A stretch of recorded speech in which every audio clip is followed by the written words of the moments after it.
Hello friends, आप देख रहे हैं स्नेहा ग्रीन फेरीज और टेम्परेचर है 10 डिग्री सेल्सियस। आज मैं आपसे एक बहुत ही इंटरेस्टिंग और इम्पॉर्टेंट टॉपिक के बारे में बात करूंगी।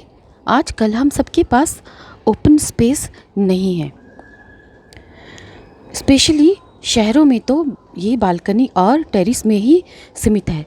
पर दोनों ही केसेस में लैंडस्केप और कंटेनर में अलग अलग चैलेंजेस हैं और लिमिटेशन भी है। यानी अगर आप खुले ज़मीन में पौधा लगाते हैं और अगर आप गमले में पौधा लगाते हैं तो दोनों में ही अलग अलग तरह के चैलेंजेस होते हैं। जिनके पास लैंडस्केप गार्डन है उनको भी कुछ फेस करना पड़ता है प्रॉब्लम्स। तो आज का जो वीडियो है इसी प्रॉब्लम्स और चैलेंजेस पर है। तो कंटेनर गार्डनिंग में कभी भी लैंडस्केप के मुकाबले ज़्यादा प्रॉब्लम्स आती हैं और वो प्रॉब्लम्स क्या क्या है, दोनों के क्या फ़ायदे नुकसान हैं, तो आज हम ये जानते हैं। तो सबसे पहला है ओवर वाटरिंग। कंटेनर में पानी कभी कभी ज़्यादा हो जाता है, रूट रॉट और फंगस की प्रॉब्लम हो जाती है, स्पेशली बारिश में। पर ज़मीन में ओवर वाटरिंग की प्रॉब्लम्स नहीं होती क्योंकि वो सोख लेती है।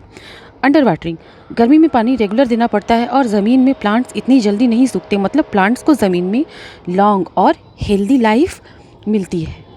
कंटेनर गार्डनिंग में ज़्यादा स्पेस नहीं मिलता पर लैंडस्केप में हमें इनफ स्पेस मिलता है। जैसे हम बड़े बड़े पेड़ लगा सकते हैं, नीम, बेल, अनार, अमलताश।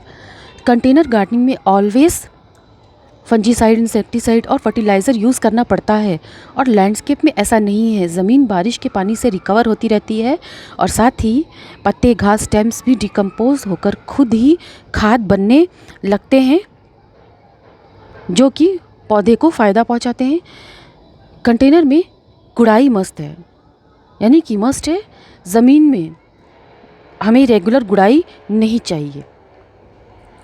हाँ, ज़मीन में घास, खरपतवार की समस्या बहुत बड़े पैमाने पर होती है पर कंटेनर में नहीं। ज़मीन में अक्सर ऑब्स्टेकल जैसे कि क्यारी बनाने में या बाउंड्री बनाते समय बड़े पत्थर या पेड़ों की जड़ें आ जाती हैं, तो इसका भी सॉल्यूशन करना पड़ता है। पर कंटेनर में ऐसी कोई दिक्कत नहीं होती। ये बहुत इंपॉर्टेंट पॉइंट है दोस्तों, ये याद रखें।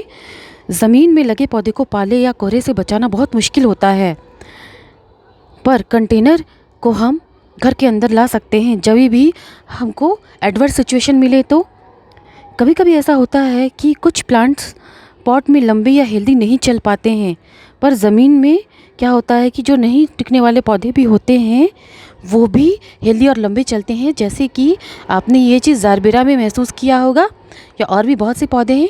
तो ये थी मेरी जानकारी ज़मीन और कंटेनर गार्डनिंग के ऊपर। अगर ये मेरी जानकारी आपको अच्छी लगती है तो इस वीडियो को लाइक करें और शेयर करें और मेरे चैनल को सब्सक्राइब करना ना भूलें।